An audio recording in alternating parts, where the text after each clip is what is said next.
I have to tell you, I'm both challenged and excited. My excitement is I get a chance to give something back. My challenge is the shortest seminar I usually do is 50 hours. I'm not exaggerating. I do weekends, and what I do more than that, obviously, coach people, but I'm into immersion. Because how'd you learn language?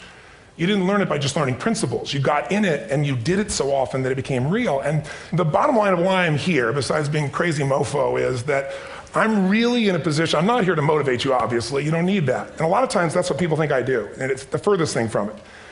What happens, though, is people say to me, well, I don't need any motivation. And I say, well, that's interesting. That's not what I do. I'm the why guy. I don't know why you do what you do. What is your motive for action? What is it that drives you in your life today, not 10 years ago, or are you running the same pattern? Because I believe that the invisible force of internal drive activated is the most important thing in the world. I'm here because I believe emotion is the force of life. All of us here have great minds. You know, most of us here have great minds, right? I don't know if I'm in the category, but we all know how to think. And with our minds, we can rationalize anything. We can make anything happen.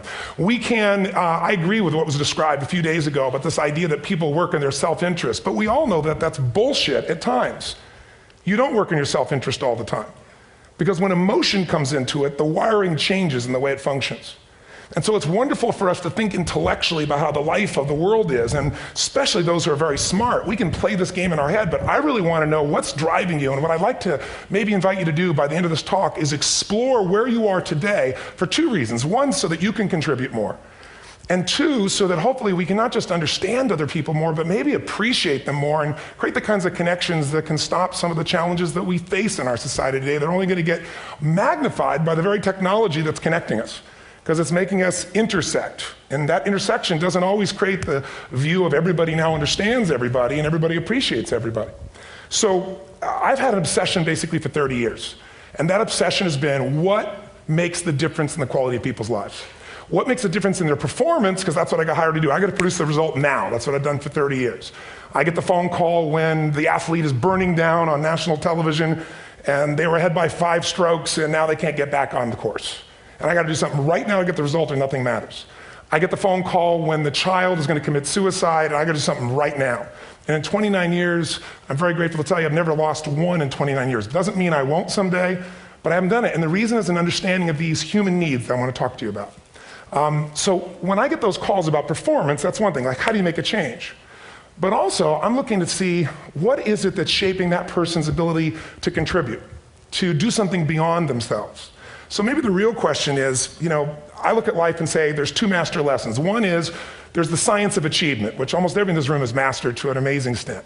That's how do you take the invisible and make it visible, right? How do you take what you dream about and make it happen, whether it be your business, your contribution to society, money, whatever it is for you, your body, your family. But the other lesson of life that is rarely mastered is the art of fulfillment. Because science is easy, right? We know the rules, you write the code, you follow those, and you get the result. Once you know the game, you just, you up the ante, don't you? But when it comes to fulfillment, that's an art. And the reason is it's about appreciation and it's about contribution. You can only feel so much by yourself. So I've had an interesting laboratory to try to answer the question of the real question, which is what's the difference in somebody's life if you look at somebody like those people that you've given everything to, like all the resources they say they need. You gave them not a $100 computer, you gave them the best computer. You gave them love, you gave them joy, you were there to comfort them. And those people very often, and you know some of them I'm sure, end up the rest of their life with all this love, education, money, and background, spending their life going in and out of rehab. And then you meet people that have been through ultimate pain, psychologically, sexually, spiritually, emotionally abused, and not always, but often they become some of the people that contribute the most to society. So the question we got to ask ourselves really is, what is it? What is it that shapes us? And we live in a therapy culture. Most of us don't do that, but the culture is a therapy culture. And what I mean by that is the mindset that we are our past. And everybody in this room, you wouldn't be in this room if you bought that theory, but most of society thinks biography is destiny. The past equals the future. And of course it does if you live there. But what people in this room know, and what we have to remind ourselves though, because you can know something intellectually, you can know what to do and then not use it, not apply it. So really what we got to remind ourselves is decision is the ultimate power. That's what it really is. Now, when you ask people, have you failed to achieve something? How many have ever failed to achieve something significant in your life? Say, I. Thanks for the interaction on a high level there. But if you ask people, why didn't you achieve something? Somebody who's working for you, or a partner, or even yourself, and you failed to achieve a goal, what's the reason people say they failed to achieve? What do they tell you? didn't know enough, didn't have the knowledge, didn't have the money, didn't have the time, didn't have the technology. You know, I didn't have the right manager. Didn't have the Supreme Court.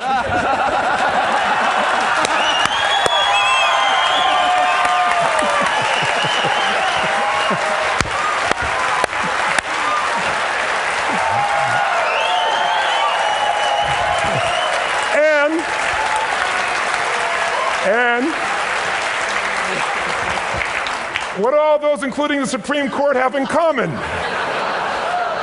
They are a claim to you missing resources. And they may be accurate. You may not have the money. You may not have the Supreme Court. But that is not the defining factor.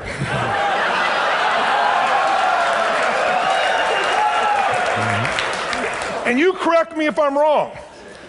The defining factor is never resources, it's resourcefulness. And what I mean specifically, rather than just some phrase, is if you have emotion, human emotion, something that I experienced from you day before yesterday at a level that is as profound as I've ever experienced, and if you'd communicated with that emotion, I believe you would have beat his ass and won.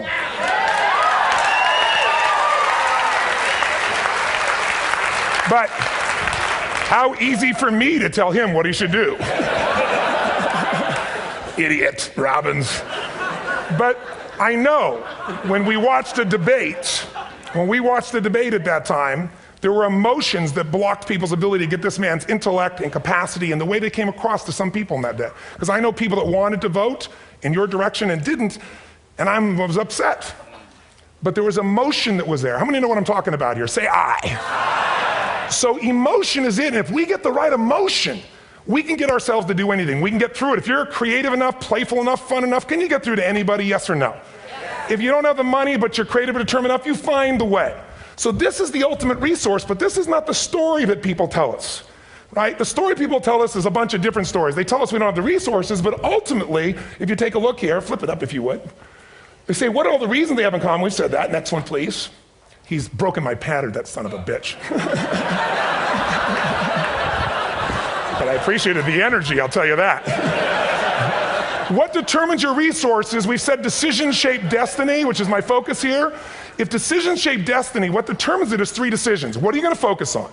Right now, you have to decide what you're going to focus on. In this second, consciously or unconsciously, the minute you decide to focus on something, you've got to give it a meaning. And whatever that meaning is produces emotion. Is this the end or the beginning? Is God punishing me or rewarding me, or is this the roll of the dice? And emotion then creates what we're going to do, or the action. So think about your own life, the decisions that have shaped your destiny. And that sounds really heavy, but in the last 5 or 10 years, 15 years, haven't there been some decisions you've made that if you made a different decision, your life would be completely different? How many can think of one, honestly? Better or worse? Say I. So the bottom line is maybe it was where to go to work and you met the love of your life there. Maybe it was a career decision. I know the Google geniuses I saw here. I mean, I understand that their decision was to sell their technology at first. What if they made that decision versus to build their own culture? How would the world be different? How would their lives be different? Their impact. The history of our world is these decisions. When a woman stands up and says, no, I won't go to the back of the bus, she didn't just affect her life. That decision shaped our culture. Or someone standing in front of a tank. Or being in a position like Lance Armstrong and someone says to you, you got testicular cancer. That's pretty tough for any male, especially if you ride a bike. Right? You got it in your brain, you got it in your lungs. But what was his decision of what to focus on? Different than most people. What did it mean? It wasn't the end, it was the beginning. What am I going to do? He goes off and wins 7 championships he never won once before the cancer because he got emotional fitness, psychological strength. That's the difference in human beings that I've seen of the 3 million I've been around. Because that's about my lab. I've had 3 million people from 80 different countries that I've had a chance to interact with over the last 29 years. And after a while, patterns become obvious. You see that South America and Africa may be connected in a certain way, right? Other people say, oh, that sounds ridiculous. It's simple. So what shaped Lance, what shapes you? 2 invisible forces, very quickly. 1, state. We all have had times. Have you had a time you did something and after you did it, you thought to yourself, I can't believe I said that. I can't believe I did that. That was so stupid. Who's been there? Say I. Have you ever done something after you do it, you go, that was me. Right? It wasn't your ability, it was your state. Your model of the world is what shapes you long term. Your model of the world is the filter. That's what's shaping us. That's what makes people make decisions. When we want to influence somebody, we got to know what already influences them. And it's made up of 3 parts, I believe. First, what's your target? What are you after? Which I believe it's not your desires. You can get your desires to goals. How many of you got a goal, desire, and thought, is this all there is? How many been there? Say aye. So it's needs we have. I believe there are 6 human needs. Second, once you know what the target that's driving you is and you uncover it for the truth, you don't form it, you uncover it. Then you find out what's your map. What's the belief systems that are telling you how to get those needs? Some people think the way to get those needs is destroy the world. Some people is to build something, create something, love someone. And then there's the fuel you pick. So very quickly, 6 needs, let me tell you what they are. First one, certainty. Now these are not goals or desires, these are universal. Everyone needs certainty that they can avoid pain, at least be comfortable. Now how do you get it? Control everybody, develop a skill, give up, smoke a cigarette. And if you got totally certain, ironically, even though we all need that, like if you're not certain about your health or your children or money, you don't think about much more. You're not sure the ceiling's gonna hold up, you're gonna listen to any speaker. But while we go for certainty differently, if we get total certainty, we get what? What do you feel if you're certain? You know what's gonna happen, when it's gonna happen, how it's gonna happen, what would you feel? Bored out of your mind. So God, in her infinite wisdom, gave us a second human need, which is uncertainty. We need variety. We need surprise. How many of you here love surprises? Say aye. Bullshit. You like the surprises you want. The ones you don't want, you call problems, but you need them. So variety is important. Have you ever rented a video or a film that you've already seen? Who's done this? Get a fucking life. Right? Why are you doing it? You're certain it's good because you read it before, saw it before, but you're hoping it's been long enough you've forgotten enough there's variety. Third human need, critical, significance. We all need to feel important, special, unique. You can get it by making more money. You can do it by being more spiritual. You can do it by getting yourself in a situation where you put more tattoos and earrings in places humans don't want to know. Whatever it takes. The fastest way to do this, if you have no background, no culture, and no belief in resources or resourcefulness, is violence. If I put a gun to your head and I live in the hood, instantly I'm significant. 0 to 10, how high? 10. How certain am I you're gonna respond to me? 10. How much uncertainty? Who knows what's gonna happen next? Kind of exciting, like climbing up into a cave and doing that stuff all the way down there. Total variety and uncertainty. And it's significant, isn't it? So you're willing to risk your life for it. So that's why violence has always been around and will be around unless we have a consciousness change as a species. Now you can get significance a million ways, but to be significant, you gotta be unique and different. Here's what we really need. Connection and love, fourth need. We all want it. Most people settle for connection because love's too scary.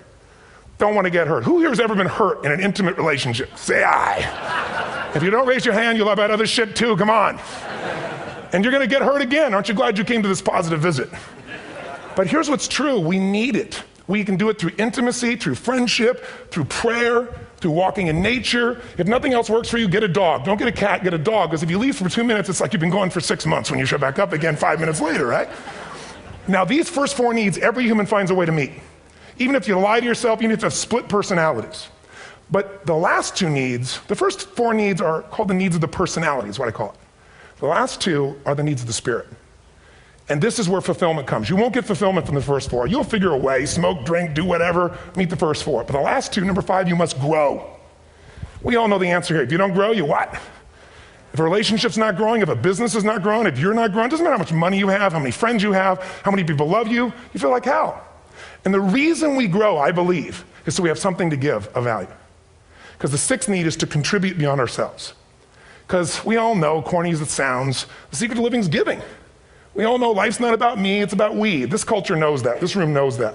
And it's exciting. When you see Nicholas up here talking about his $100 computer, the most passionate, exciting thing is here's a genius, but he's got a calling now. You can feel the difference in him, and it's beautiful. And that calling can touch other people. In my own life, my life was touched because when I was 11 years old, Thanksgiving, no money, no food, and we're not gonna starve, but my father was totally messed up. My mom was letting him know how bad he messed up. And somebody came to the door and delivered food. My father made 3 decisions. I know what they were briefly. His focus was, this is charity. What does it mean? I'm worthless. What do I gotta do? Leave my family, which he did. At the time, one of the most painful experiences of life. My 3 decisions gave me a different path. I said, focus on, there's food, what a concept. You know? Second, but this is what changed my life. This is what shaped me as a human being. Somebody's gift, I don't even know who it is. I thought, my father always said, no one gives a shit. And all of a sudden, somebody I don't know, they're not asking for it, this is giving our family food, looking out for us. It made me believe this. What does it mean? That strangers care. And what that made me decide is if strangers care about me and my family, I care about them. What am I gonna do? I'm gonna do something to make a difference. So when I was 17, I went out one day on Thanksgiving. It was my target for years, have enough money to feed 2 families. Most fun thing I ever did in my life, most moving. Then next year I did 4, and I didn't tell anybody what I was doing. Next year, 8. I wasn't doing it for brownie points, but after 8, I thought, shit, I could use some help. So sure enough, I went out, and what did I do? I got my friends involved, and I grew companies, and then I got 11 companies, and I built the foundation. Now, 18 years later, I'm proud to tell you, last year we fed 2 million people in 35 countries through our foundation, all during the holidays, Thanksgiving, Christmas, in all the different countries around the world. It's been fantastic. Thank you. So I don't tell you that to brag, I tell you because I'm proud of human beings because they get excited to contribute once they've had the chance to experience it, not talk about it. So finally, now I'm about out of time, the target that shapes you, here's what's different about people. We have the same needs, but are you a certainty freak? Is that what you value most, or uncertainty? This man here couldn't be a certainty freak if he climbed through those caves. Are you driven by significance or love? We all need all 6, but whatever your lead system is tilts you in a different direction. And as you move in a direction, you have a destination or destiny. The second piece is the map. Think of that as the operating system tells you how to get there. And some people's map is, I'm gonna save lives even if I die for other people, and they're a fireman. Somebody else says, I'm gonna kill people to do it. They're trying to meet the same needs of significance, right? They want to honor God or honor their family, but they have a different map. And there are 7 different beliefs. I can't go through them because I'm done. The last piece is emotion. I say one of the parts of the map is like time. Some people's idea of a long time is 100 years. Somebody else says is 3 seconds, which is what I have.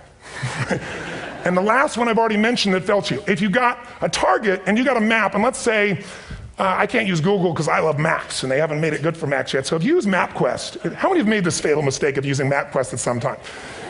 You use this thing and you don't get there. Well, imagine if your beliefs guarantee you can never get to where you want to go.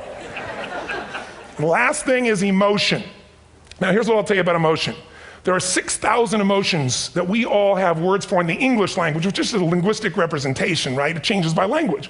But if your dominant emotions, if I have more time, I have 20,000 people or 1,000, and I have them write down all the emotions that they experience in an average week. And I give them as long as they need. And on one side, they write empowering emotions, the other is disempowering. Guess how many emotions people experience? Less than 12. And half of those make them feel like shit. So they got 5 or 6 good frickin' feelings, right? It's like they feel happy, happy, excited, oh shit, frustrated, overwhelmed, depressed. How many of you know somebody who no matter what happens finds a way to get pissed off? How many know somebody like this? Or no matter what happens, they find a way to be happy or excited. How many know somebody like this? Come on. When 9/11 happened, and I'll finish with this, I was in Hawaii. I was with 2,000 people from 45 countries. We were translating 4 languages simultaneously for a program that I was conducting for a week. The night before was called Emotional Mastery. I got up, had no plan for this, and I said, we had all this fireworks, I do crazy shit, fun stuff. And then at the end I stopped, and I had this plan I was gonna say, but I never do what I'm gonna say. And all of a sudden I said, when do people really start to live? When they face death. And then I went through this whole thing about if you were gonna get off this island, if 9 days from now you were gonna die, who would you call, what would you say, what would you do? One woman, well that night is when 9/11 happened. One woman had come to the seminar, and when she came there, her previous boyfriend had been kidnapped and murdered. Her friend, or her new boyfriend, wanted to marry her, and she said no. He said, if you leave and go to that Hawaii thing, it's over with us. She said, it's over. When I finished that night, she called him and left a message, true story, at the top of the World Trade Center where he worked, saying, honey, I love you. I just want you to know, I want to marry you. It was stupid of me. She was asleep, because it was 3 a.m. for us, when he called her back from the top and said, honey, I can't tell you what this means. He said, I don't know how to tell you this, but you give me the greatest gift, because I'm going to die. And she played the recording for us in the room. She was on Larry King later. And he said, you're probably wondering how on earth this could happen to you twice. And he said, all I can say to you is, this must be God's message to you, honey. From now on, every day, give your all, love your all. Don't let anything ever stop you. She finishes, and a man stands up and he says, I'm from Pakistan, I'm a Muslim. I'd love to hold your hand and say I'm sorry, but frankly, this is retribution. I can't tell you the rest because I'm out of time.